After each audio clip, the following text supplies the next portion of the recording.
Hi, everybody. I'm Dario. I'm head of bank integrations and head of data aggregation platform at Instantor, where we make tough calls easy within great risk management across 25 markets. I must warn you, I'm probably going to disappoint few of you because this is not a sales pitch. I'm actually going to talk about my vision of how can blockchain empower KYC. I'm going to assume that you already know something about the blockchain and the KYC, so this is going to be quick. It's only 10 minutes.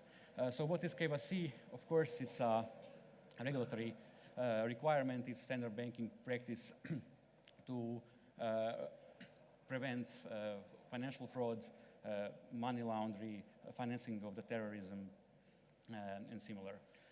So it's basically it's a tremendously costly and timely thing to do, and based on the recent study from the Norblock in our domestic market, Sweden, the total cost of the KYC processes come up to 324 million US annually, and a hefty share of these costs are basically cost of the renewal process. What does that mean? That means that basically every financial institution is obliged to run the KYC process over and over again for already onboarded clients, and this is incredibly ineffective. The most important part of the KYC, I would say, of course, is the identification part. Everybody takes it for granted, as it's so easy for us to identify ourselves. We do it every day. Of course, if you're not coming from a third world country, you know, it's basically easy. But online, things are basically different. Anybody can claim anything online, and there's no way for us to actually know if it's true or not. What I think that's very wrong in the world is that personal data is siloed. It's not that only I think of it. It's the fact. Every day we see a bunch of data breaches. These are just the cherry-picked data breaches that happened in the first half of this year, and this is just the tip of the iceberg. These are the millions of accounts affected. Okay. But I do predict a perfect storm coming because of the two crucial things. First, we have a change of the mindset of the regular people, of the users. They're more and more aware of the value of the personal data. That means that basically that we are now aware if a service is free, probably we are the product, right? And also the GDPR came.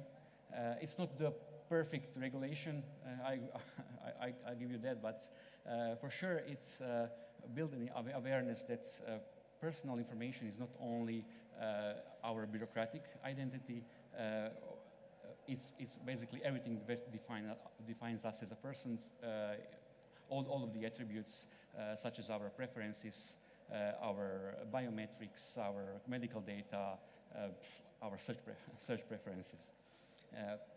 And of course, we have the birth of the blockchain. Everybody knows it's like the best thing that happened after invention of the wheel.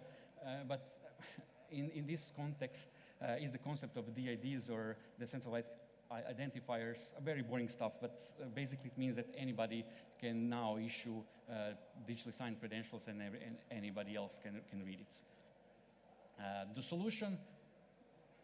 What I see, of course, and not only me, is the self-sovereign identity, is the concept where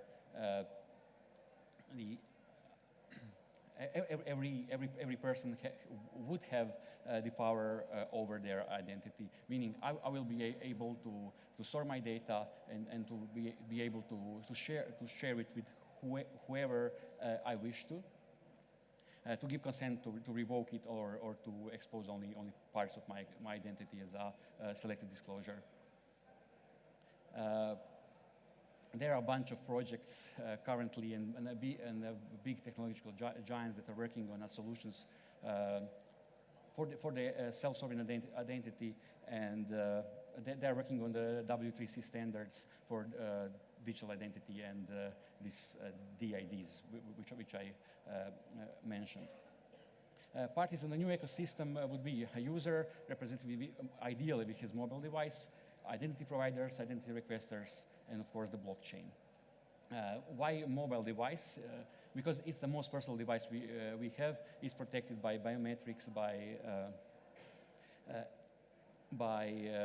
encryption, and it's basically the perfect place to store your personal information. How would it work? Well, for instance, I want to use a service. I want to onboard a bank digitally or get a loan from a provider online, and he requests some kind of personal information from me, PIIs or personally identifiable information. Let's assume I don't have any. I just onboarded, and I would need to use a service from an identity partner or verifier, who would be able then to, when I send the proof of identity, it would be like a bank or solutions like Instantor, where we would be able to check your identity and then send you authenticated data and also send the attestations to the blockchain. Now, when I have my personal information attested on my mobile device, I can share it with the requester, and he would be able to check the authenticity of these data and validity on the blockchain immediately. What's the best thing about it? Because is that I can actually do that as many times as I want without actually having to go through the whole process of verification again. Well, although this self-sovereign identity is a holy grail, I would say, I think that we will come eventually to the globally accepted solution. What I see is local initiatives that are actually tackling this idea of KYC and the blockchain in a way that is suitable for a local market. For instance, a Belgian example, we have a Trust Hive initiative where four big Belgian banks and other partners have agreed to build a blockchain-based solution where the banks would share the information about the KYC and anti-money laundering processes already done on their clients. And for instance, if ING did it and I come to the BNP to onboard, they would be able to see that ING recently did the KYC process, and they would be able to actually benefit from it for the fraction of the cost. And I, as a client, would be able to onboard extremely fast, and the ING would be able to actually cut some parts of the costs of the KYC process already done. So the KYC on blockchain, yes, it's coming, absolutely. Local initiatives, it will significantly decrease the KYC costs, boost onboarding times. There are all kinds of monetization possibilities. So if you want to know more about Instantor and how can we help you with the KYC processes, feel free to contact me or my colleagues. We are basically everywhere. Thank you.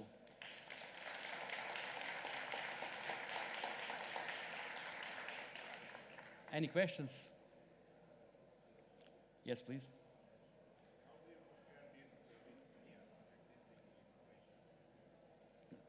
Just a second for the microphone. How do you compare this solution with NIAS, which exists in Croatia already? Well, which one? You mean the self-sovereign identity solutions or? National identity and application system. Yeah, I mean, I see every single country has some kind of a centralized digital identity solution, whatever, which perfectly fits basically in this self-sovereign identity as a trusted verifier. Yeah, so I see it as a perfect match, actually.